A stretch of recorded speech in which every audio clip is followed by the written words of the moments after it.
Complain मैं करूंगी। मैं करूंगी।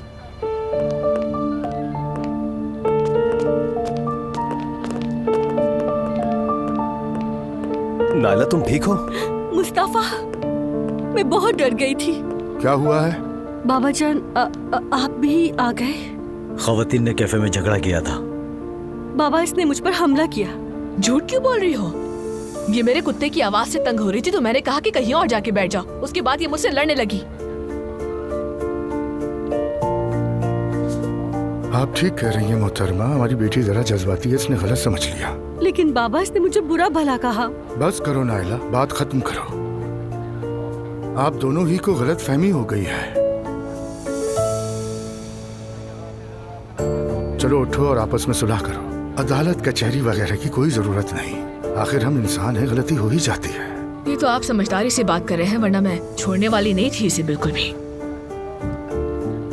और मैं झगड़े के हक में नहीं हूँ। मेरी बात समझने के लिए बहुत शुक्रिया।